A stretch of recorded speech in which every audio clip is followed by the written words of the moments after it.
Sallu ala Muhammad. Bismillahirrahmanirrahim. Assalamualaikum warahmatullahi wabarakatuh. Alhamdulillahi rabbil alamin.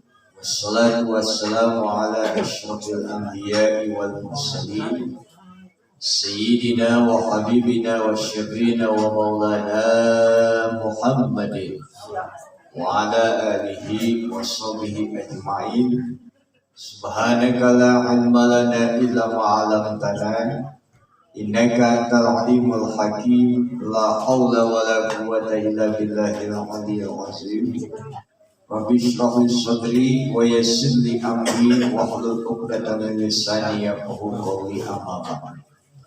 Yang saya hormati, saya muliakan segenap para alim ulama, para guru, orang tua kita, guru kita, Bapak Ustaz Haji Ahmad Niam, guru kita Ustaz Ibi, para orang tua, para sepuh bin sepuh, segenap jamaah Majlis Taklim Al-Abrar, bapak-bapak, ibu-ibu sekalian, yang mudah-mudahan kita semua senantiasa mendapatkan pituran rahmat Allah, hidayah, maulah serta maghfirah dari Allah Subhanahu wa taala.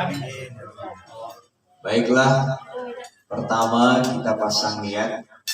Niatkan dulu kita dalam rangka menuntut ilmu, dalam rangka memperbaiki amal ibadah, bertaubat kita kepada Allah, dalam rangka bersyukur atas segala macam nikmat yang Allah berikan kepada kita, dalam rangka menghidupkan syiar Islam, menghilangkan kebodohan serta niat baik yang lainnya. Kita baca suratul Fatihah, mudah-mudahan Allah senantiasa memberikan taufik hidayah kepada kita, memberikan ilmu yang bermanfaat, Allah lapangkan hati kita, Allah luaskan rezeki yang halal, yang barokah, yang banyak, bermanfaat pada Allah dan Rasulnya, memberikan kemudahan, kelancaran, kesuksesan dalam usaha kita, memberikan jalan keluar dari segala kesulitan yang kita hadapi. Semoga diri kita, keluarga kita, lingkungan kita, bangsa negara kita dijaga oleh Allah dari berbagai musibah, malapetaka, bala bencana yang belakangan akhir-akhir ini terjadi gempa. Dan mudah-mudahan rumah tangga kita jadikan sakinah mawaddah warahmah, kemudian kita jadikan anak yang soleh dan solehah, berbakti kepada kedua orang tua, berguna bagi keluarga, masyarakat, bangsa dan agama. Mudah-mudahan yang sakit di antara kita, jamaah kita dan keluarga kita Allah berikan sehat walafiat, kesembuhan lahir dan batin. Yang telah berkahmat Allah, orang tua kita, guru-guru kita, saudara-saudara kita, kaum muslimin muslimat, mukminin mukminat. Mudah-mudahan Allah ampuni dosanya, Allah terima ibadahnya, memasukkan dalam surga Allah Subhanahu wa taala. Saudara kita yang di Gaza, di Palestina yang wafat, mudah-mudahan Allah wafatkan sebagai syuhada. Yang mereka berjuang, mudah-mudahan Allah berikan kemenangan, pertolongan, dan Allah hancurkan Zionis Israel serta bala tentara dan para yang membantunya. Dan mudah-mudahan kita diberikan pemimpin yang amanah, pemimpin yang adil, pemimpin yang sayang kepada rakyatnya, pemimpin yang membawa kepada kemaslahatan, kesejahteraan, kepada kemajuan bangsa dan negara. Hadi niat wa ala kulli niat sholihah wa ila hadratin Nabi al-Fatihah. A'udzu billahi minasy syaithanir rajim. Bismillahirrahmanirrahim. Alhamdulillahi rabbil alamin, arrahmanir rahim, maliki yaumiddin. Iyyaka na'budu wa iyyaka nasta'in. Ihdinas siratal mustaqim. Shiratal ladzina an'amta 'alaihim, ghairil maghdubi 'alaihim waladdallin. Amin. Wal mu'allif rahimakumullah wa nafa'ana bihi wa bi ulumin fid dharain fid dunya wal akhirah. Baik, saya akan masuk kepada puasa. Puasa ya, as-shaum atau as-syam. Puasa menurut bahasa adalah al-imsaku anisyai, menahan diri dari sesuatu.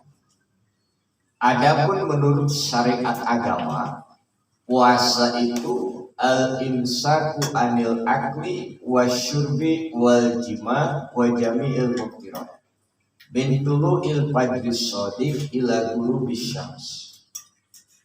yakni menahan diri dari makan, dari minum, dari bersetubuh, dan hal-hal yang membatalkan puasa, mulai fajar shodiq subuh sampai terbenam matahari maghrib, dengan ketentuan yang telah ditentukan oleh agama. Jadi nggak makan, nggak minum, nggak bersetubuh di waktu puasa, yakni antara subuh dan maghrib.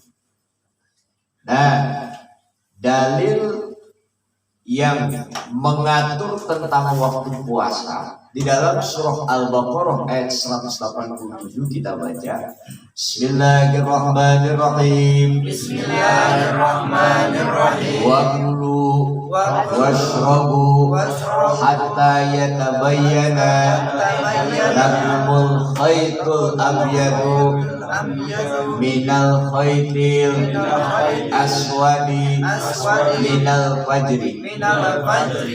Kata Allah, wakulu dan makanlah oleh kalian. Makan apa? Makan dulu.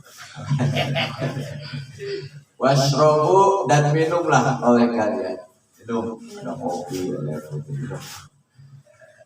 Yakni hatta yatabayyana lakumul khaytul abyad minal khaytil aswad, hingga jelas yakni antara benang putih dan benang hitam. Maksudnya apa benang putih dengan benang hitam? Ini yang dipakai bahasa Al-Quran, yakni hingga jelas, yakni hilangnya malam, datangnya siang, yakni subuh.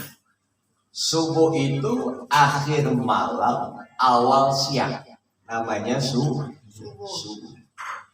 Makanya minal khaytil aswad, jelas dari benang hitam dan benang putih, yakni fajar. Benang hitam gelap namanya, malam. Benang putih siang namanya. Nah, hilang malam, datang siang, namanya subuh, fajar. Nah, berarti di situ sudah masuk awal puasa. Maka kalau ada pertanyaan, mana dalil tentang awal puasa? Jawabannya surah Al-Baqarah ayat 187 yang berbunyi wakulu washrabu hatta yatabayyana lakumul khaytul abyad minal khaytil aswad minal fajr. Gitu. Lalu mana dalil tentang orang buka puasa waktu buka puasa? Kita baca. Bismillahirrahmanirrahim. Idza aqbala al-lailu wa adbara an-naharu wa ghabati syamsu faqad aftara as-shaimu.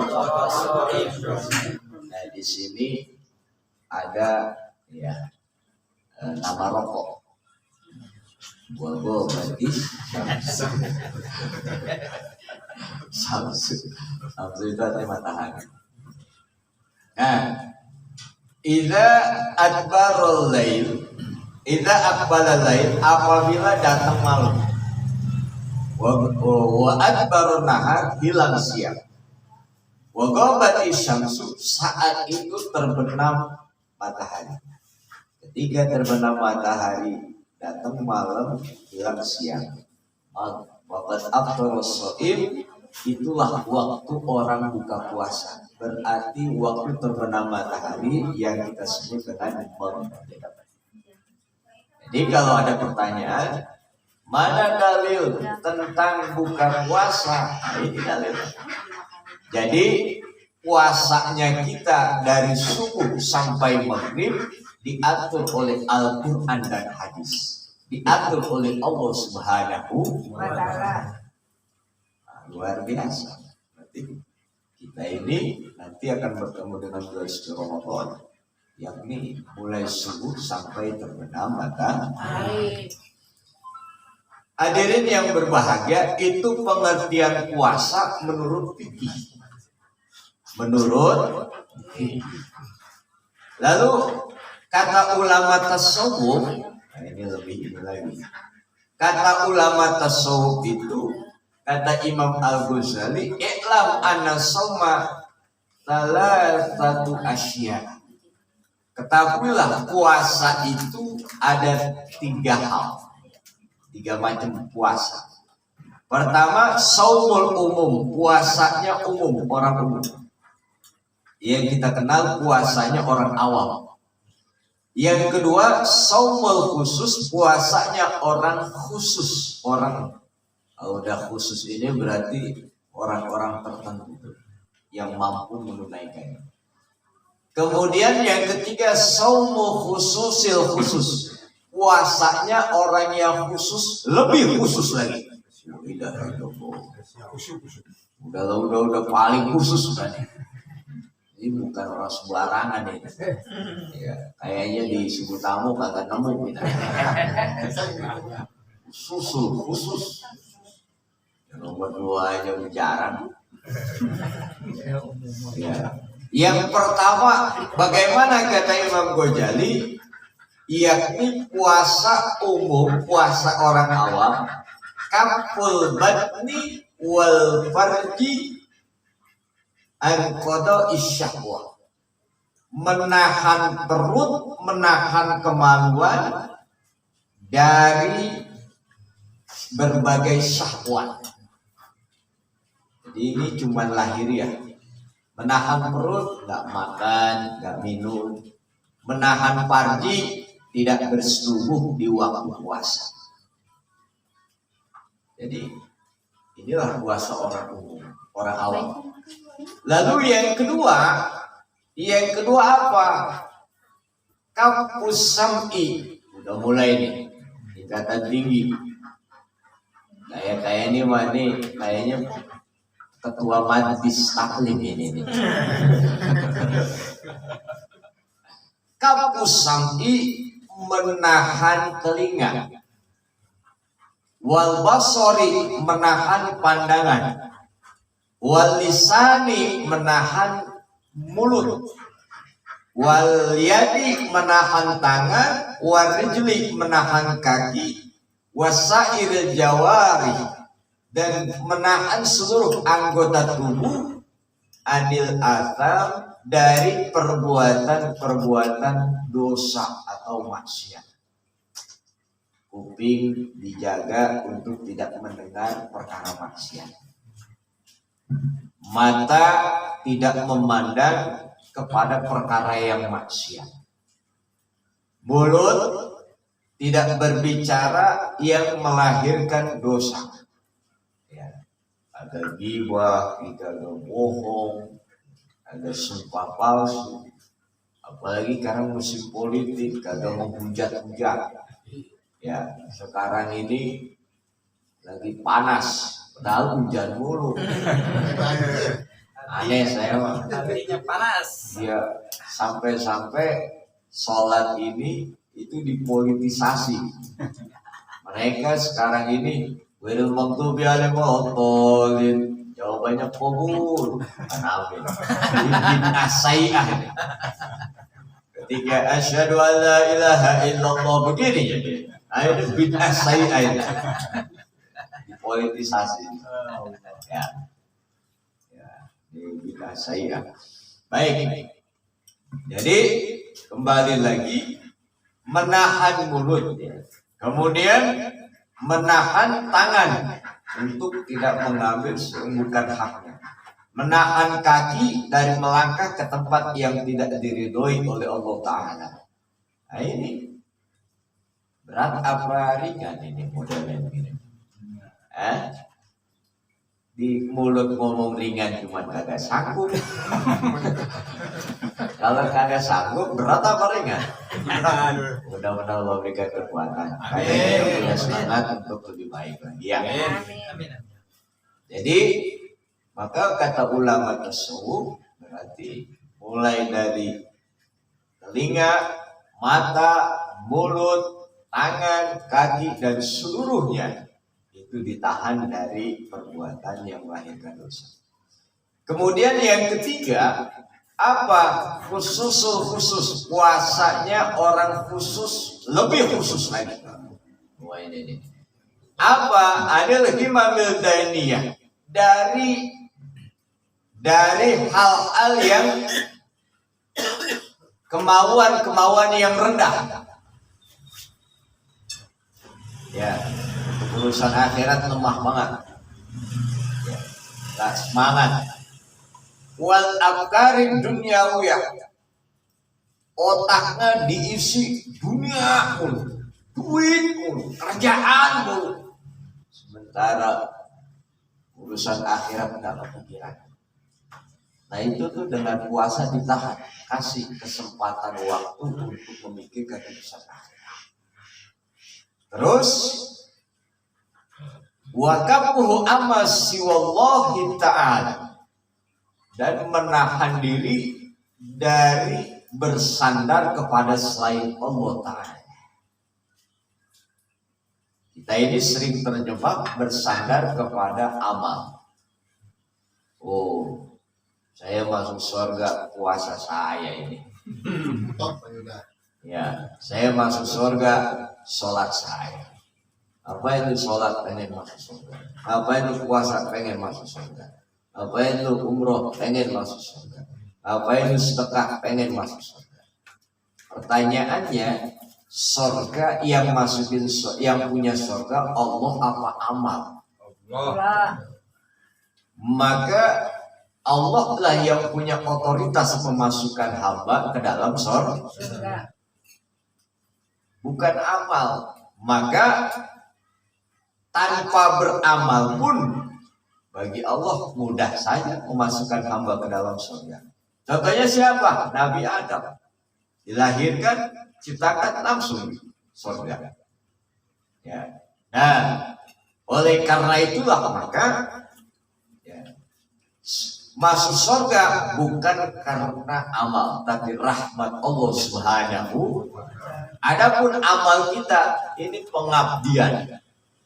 Ini penghambaan kita. Memang Allah hak kewajiban dan hak Allah, kewajiban kita merupakan hak Allah untuk disembah. Karena Allah telah menciptakan di wa ma khalaqtul jinna wal insa illa liya'budun. Maka dari segi tasawuf puasa itu ya, terbagi 3 kelompok. Kelompok pertama hanya menahan perut dan kemaluan. Kelompok kedua mulai seluruh anggota tubuh.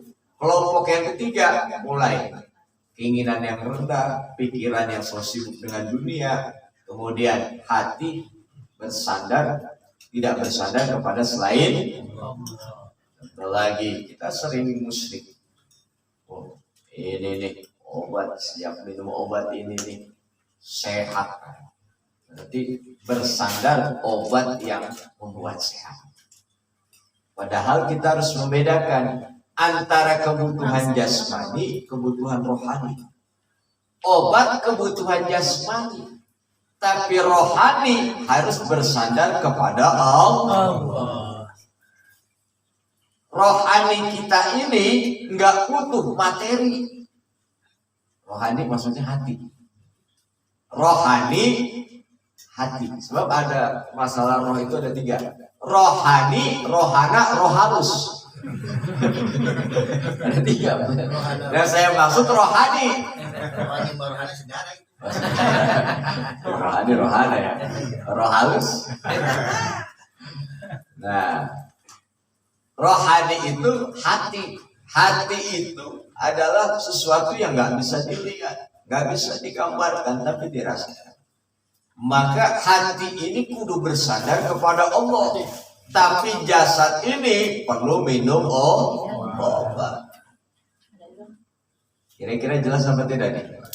Jangan berpikiran, ntar mah kalau misal waktunya sembuh masih sembuh, kagak berobat, terus mati bisa lain. Tuh kan, terus kagak berobat, lo nggak berobat mati kan?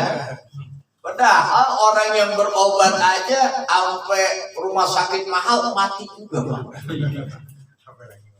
Presiden kita kan rumah sakit terbaik kan di mana tuh? Singapura, paling lengkap. Mati juga. Kalau kita standarkan rumah sakit, berarti kalau udah Singapura pasti hidup. Betul. Kalau dibandingkan dengan sentra medika mah, ya kan? Tapi Singapura aja mati, apalagi sentra medika. Dari segi fasilitas maksudnya gitu ya. Fasilitas Iya. Berarti, nah disitulah bahwa obat kebutuhan jasmani, rohani kebutuhannya sandaran kepada Allah Subhanahu Wa Taala. Sama kayak misalnya punya keris nih ya. Kita pakai keris nih. Sejak saya pakai keris ini, orang pada hormat sama saya. Oh, berarti keris yang memberikan kemuliaan kepada dirinya. Nah, berarti bersandar kepada keris. Syirik apa tidak? Sejak saya pakai ajimat ini, wah, cincin ini, tua muda cium tangan sama saya. Masya Allah, tua muda cium tangan. Cium tangan. Masya Allah, hebat ini cincin. Berarti sandar kepada jin. Apalagi yang pasang susu, Pak. Itu jelas-jelas itu bersandar ke susu. Kenapa? Kan kalau biduan kan begitu ya. Ya, pasang susu di sini nih. Nih, kadang-kadang di sininya nih. Ya. Nah, supaya apa? Kalau dilihat wajahnya katanya bersinar, katanya. Tapi saya lihat yang hitam mah tetap aja gelap, gosong. Enggak ada sinar-sinarnya. Katanya bersinar, enggak. Itu udah pasang susuk ya. Gosong aja, tetap hitam-hitam aja. gelap. Dasar gelap ya. Nah, jadi wah, orang pasang susuk di pantat. Itu kalau penyanyi itu goyang pantat itu, laki-laki langsung gelap-gelap Pak. Iya. Supaya apa? Banyak yang nyawer. Wah, itu buat narik duit sebenarnya mah. Buat narik duit, cuma nggak sadar aja. Oh Bapak tuh. Ya, kalau mau nonton dangdut jangan bawa duit. Apaan? Nanti ketarik sama biduan. Ya. Duit taruh di rumah. Ya, istri bawa.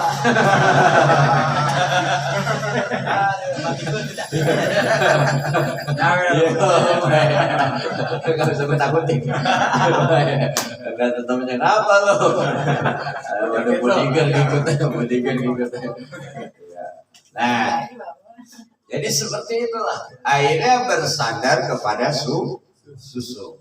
Jelas, menurut ulama tasawuf, puasa tidak hanya sebatas menahan perut dan kemaluan. Lebih tinggi lagi, telinga, mata, mulut, tangan, kaki, dan seluruh anggota tubuh. Lebih tinggi lagi, bahwa hati ini puasa. Ya. Jadi kira-kira jelas apa tidak? Jelas. Kalau fikih mengatur jasmani, kalau tasawuf sampai ke rohani. Bahkan tadi kata Pak Haji, rohana saudaraan. Nah, roh halus, gimana Pak Haji? Nggak ada temannya Pak Haji. Ya. Nah, ini baru pengertian. Hadirin yang berbahagia, ini dimuliakan Allah Subhanahu Wa Taala. Nah, kemudian selanjutnya adalah dalil daripada puasa. Dalil puasa. Kita baca Bismillahirrahmanirrahim. Bismillahirrahmanirrahim. Ya ayyuhalladzina amanu. Kutiba alaikumussyam.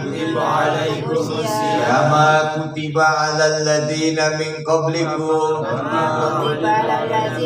La'allakum tattaqun. Surah Al-Baqarah ayat 185. Ya ayyuhalladzina amanu, hai orang-orang beriman. Kutiba alaikumussyam, telah diwajibkan atas kalian puasa.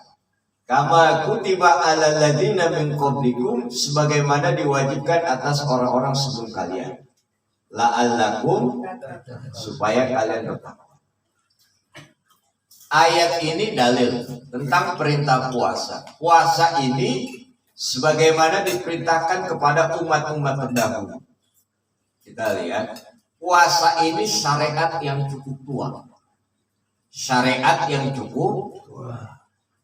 Ibnu Abbas meriwayatkan orang pertama kali puasa itu Nabi Adam alaihis. Nanti awal manusia. Ketika Allah menurunkan Nabi Adam ke bumi, maka kulitnya terbakar, hangus, gosong dengan sinar matahari. Enak di sorga, adem, sejuk, ke bumi kayak kita. Sebenarnya bapak-bapak sobat putih-putih. Lepas di bumi aja kita.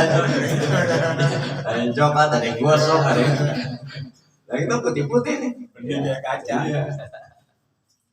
Nah, maka berpuasa diperintahkan oleh Allah. Allah mewahyukan memerintahkan kepada Nabi Adam puasa tanggal 13, 14, 15 pertengahan bulan yang kita kenal dengan Ayyamul Bid, hari-hari putih. Ketika Nabi Adam puasa pada tanggal 13, ya, dulu belum ada tanggal, ya pokoknya setelah perintah Allah, ya. Akhirnya maka sepertiga putih. Sepertiga tubuhnya putih. Puasa lagi tanggal 14 makin putih lagi. Puasa tanggal 15 sempurna Nabi Adam. Yang tadinya gosong kena sinar matahari. Meteor aja dari atas ke ini aja hancur. Ya apalagi Nabi Adam, manusia kulit kita ini habis. Nah, jadi Ayyamul Bid, hari-hari putih. Menurut hadis ini yang diriwayatkan Ibnu Abbas bahwa puasa Nabi Adam alaihis. Dalam riwayat yang lain mengatakan 13, 14, 15 artinya kata kita terang bulan. Sebab ketika di tengah bulan itu biasa bulan itu terang. Tergantung musim dulu apa kalah mah hujan. Ya. Nah gitu. Jadi terang. Kemudian puasa apa lagi yang tercatat adalah Nabi Nuh alaihi salam. Nabi Nuh alaihi salam. Itu tadi riwayat Nabi Adam alaihi salam, jelas. Kemudian yang selanjutnya adalah Nabi Nuh. Nabi Nuh syukur kepada Allah Subhanahu wa taala. Maka puasa Nabi Nuh. Kemudian diantaranya lagi Nabi Ibrahim syukur kepada Allah diselamatkan dari api Namrud. Kemudian apalagi siapa lagi? Nabi yang sakit Ayub alaihissalam. Di tengah-tengah sakit puasa Nabi Ayub. Subhanallah, begitu kedudukan Nabi ya. Di tengah-tengah sakit, di tengah-tengah menderita, tapi ibadahnya luar biasa. Nah, Nabi Yusuf ketika di penjara puasa. Nabi Musa ketika akan mendapatkan wahyu di Tur Sinai 40 hari 40 malam. Bayangin, kita alhamdulillah subuh sampai maghrib kagak malam-malam bisa. Ya, subuh sampai maghrib.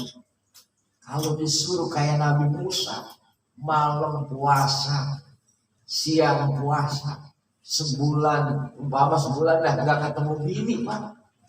Lah ngumpul. Lah ngumpul. Yang ngerantau aja pulang kampung. Bela-bela. Jangannya. Apalagi isi di depan mata. Masa malam-malam puasa, siang puasa, kumpul. Ketika Nabi Musa akan memperoleh wahyu dari Allah Subhanahu wa taala. Kemudian selanjutnya ketika Nabi Musa diselamatkan oleh Allah dari Fir'aun pada 10 Asyura, maka saat itulah Nabi Musa alaihissalam puasa. Yang kita kenal puasa Asyura.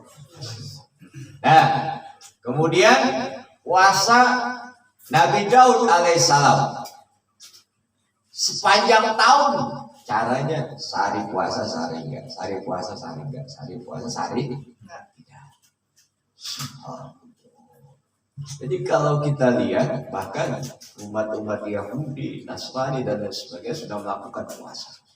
Jadi ya kama kutiba alal ladzina min qablikum, sebagaimana diwajibkan atas umat-umat terdahulu, rupanya menurut riwayat Ibnu Abbas sejak mulai Nabi Adam sudah puasa. Subhanallah. Jadi bukan kemarin, cuman bedanya masalah lamanya, waktunya dan tata caranya. Bedanya seperti itu. Kalau kita Ramadan 1 bulan. Puasa Nabi Daud sepanjang tahun. Sehari puasa, sehari tidak. Bayangin. Subhanallah. Kita bersyukur sama Allah Subhanahu wa taala. 1 bulan. 1 bulan aja alhamdulillah.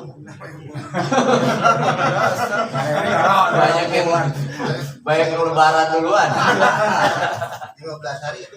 Iya, yang 15 hari doang. Hadirin yang berbahagia, ini dimuliakan Allah Subhanahu wa taala. Lalu apakah kewajiban puasa langsung turun sekaligus? Enggak. Proses 3 kali proses. Yang pertama itu umat Islam ketika Rasulullah datang ke Madinah melihat umat Yahudi pada puasa, ditanya, kenapa kalian pada puasa? Hadza yaumun azim, ini hari raya agung. Kenapa? Karena Allah telah menyelamatkan Nabi Musa dari Fir'aun dan bala tentaranya. Makanya syukur kepada Allah, Allah selamatkan Nabi Musa, dan kami juga mengikuti Nabi Musa puasa. Apa kata Rasulullah? Kami lebih berhak memuliakan Musa daripada kalian. Maka Rasulullah saat itu puasa dan disuruh para sahabat puasa. Itu awalnya. Jadi bukan Ramadan kayak sekarang kita ini. Lalu yang kedua, baru turun ayat untuk wajib puasa. Puasanya seperti apa? Mulai dari Isya ketemu Maghrib. Bayangin. Berarti kagak puasa dari Maghrib Isya doang. Bayangin itu. Kalau kita lihat hampir mungkin 23 jam kali, 22 jam kali. Sampai waktu tidur kan Isya kita tuh. Sampai Maghrib. Maghrib buka sampai Isya. Nah, akhirnya tahapan yang kedua, banyak sahabat yang gak kuat.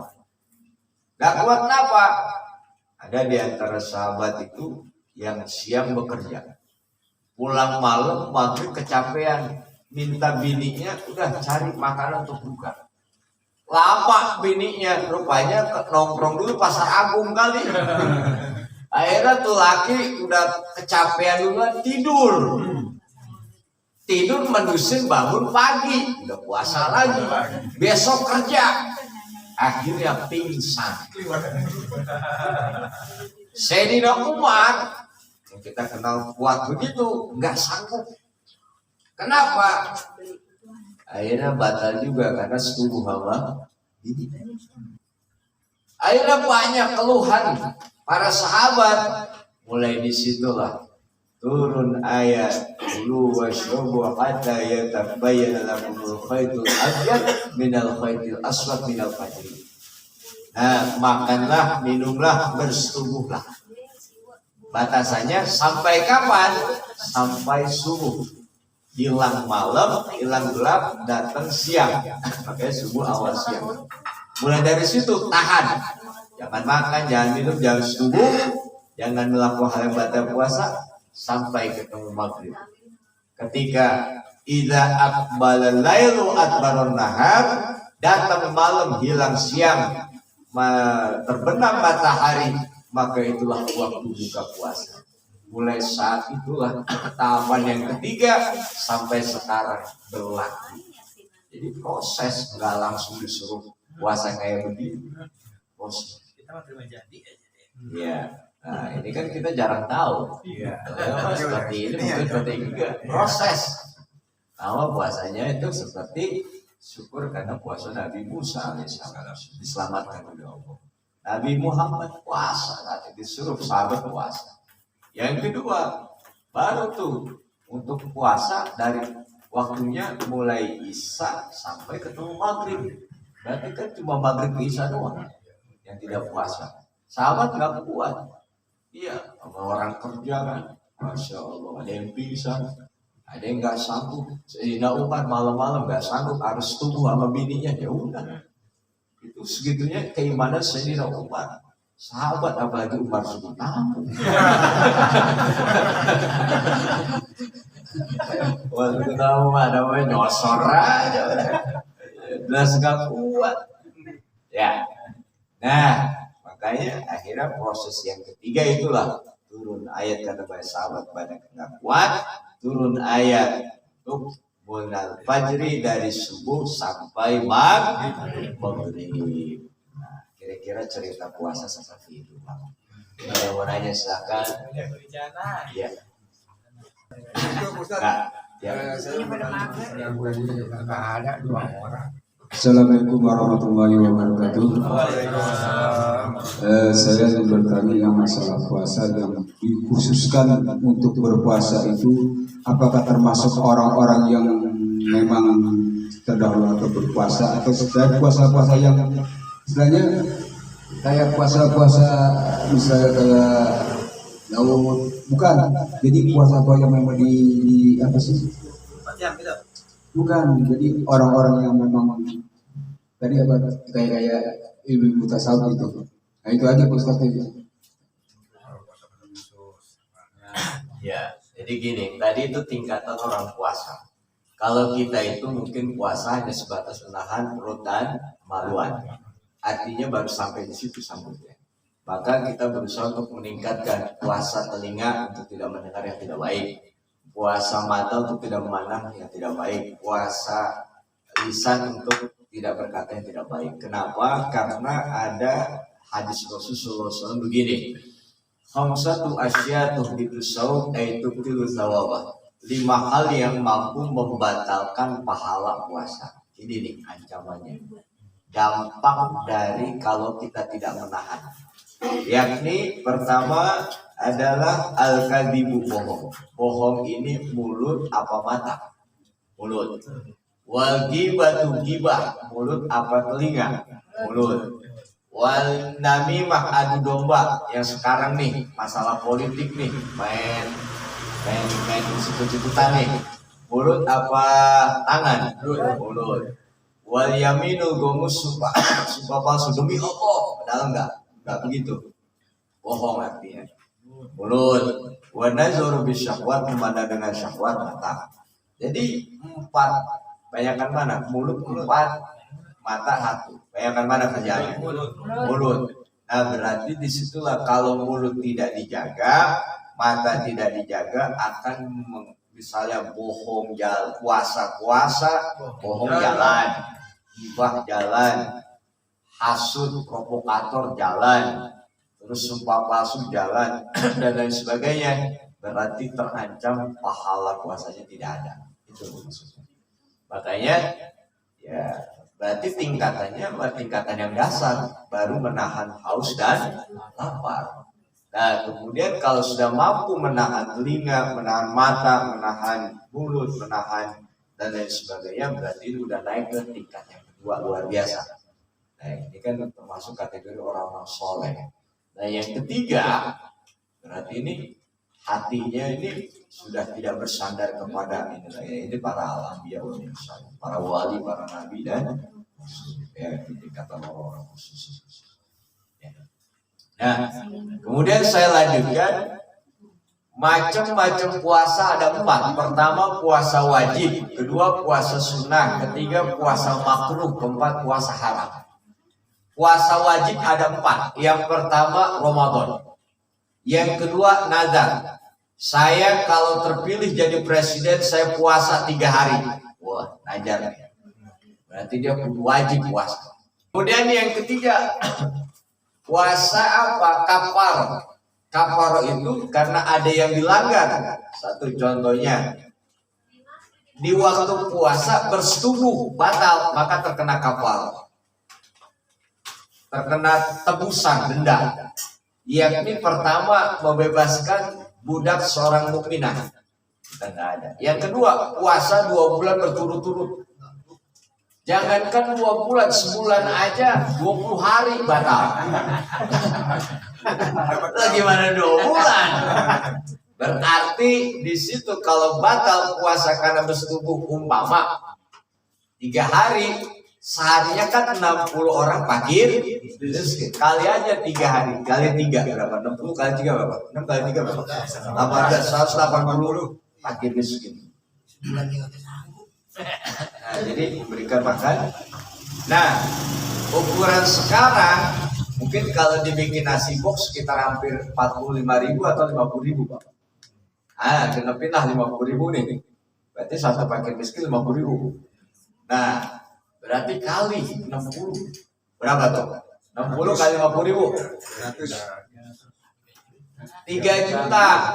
3 juta kali 3 hari. 9 juta kagak pulang kampung.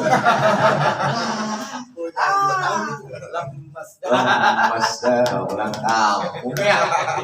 Ya Allah. Baik. Nah, terus kafaroh dalam ihram. Misalnya ihram, terus bersetubuh atau apa rusak ihramnya. Nah, terkena kafaroh tadi. Kalau itu yang kedua, yang ketiga, yang keempat, puasa wajib qadha Ramadan. Nah, ini nih, mumpung nih, mumpung belum masuk puasa berapa bulan lagi? Ada 2 bulan lagi ya. Yang punya utang puasa kemarin nih, mumpung ada waktu dan sehat, bayar dari sekarang. Sebab kalau udah ketemu Ramadan belum dibayar, kita puasa Ramadan besok, terus baru mengkodok, itu harus disertai dengan fidyah. Nah, itu.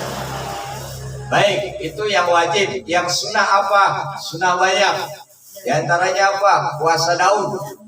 Puasa Senin atau Kamis. Ya. Kemudian apalagi Senin Kamis. Kemudian puasa Arafah, puasa Tarwiyah, puasa Asyura, Tasu'a, puasa bulan Muharram. Sekarang Rajab, Sya'ban. Terus puasa Ayyamul Bid 13, 14, 15. Terus puasa apa lagi yang sunnah?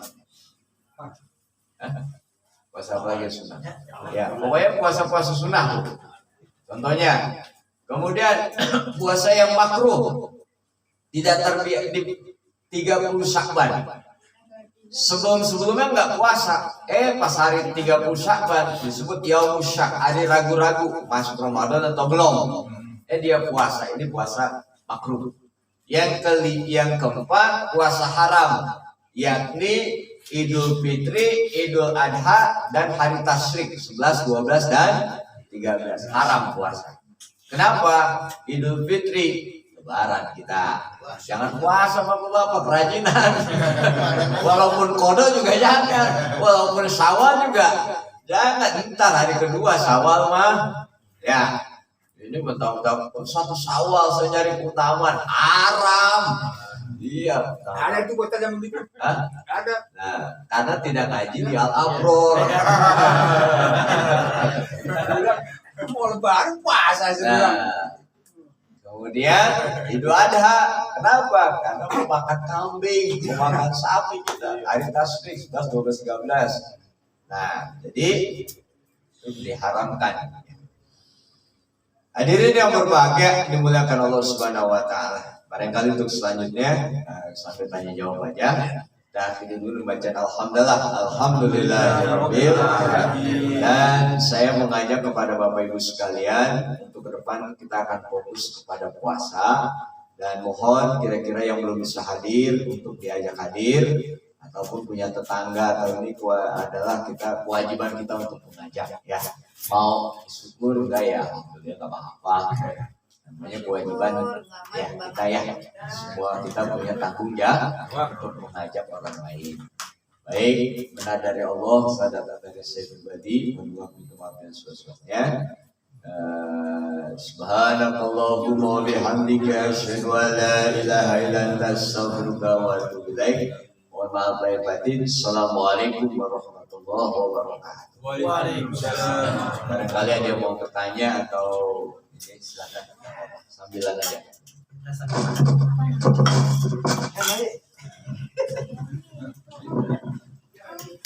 Baik, alhamdulillahirabbil alamin. Setelah sama-sama tadi kita mendengarkan kajian tentang keutamaan puasa, asal muasal kita berpuasa, dan semoga ilmu yang disampaikan oleh guru kita menjadi perbendaharaan untuk kita semuanya, dan mudah-mudahan kita senantiasa diberikan kesehatan lahir dan batin dalam rangka kita menyambut tentang bulan suci Ramadan. Amin ya rabbal alamin. Akhiri pengajian ini dengan membacakan alhamdulillahirabbil alamin. Dari saya mohon maaf lahir batin. Billahi taufiq wal hidayah. Assalamualaikum warahmatullahi wabarakatuh. Waalaikumsalam warahmatullahi wabarakatuh.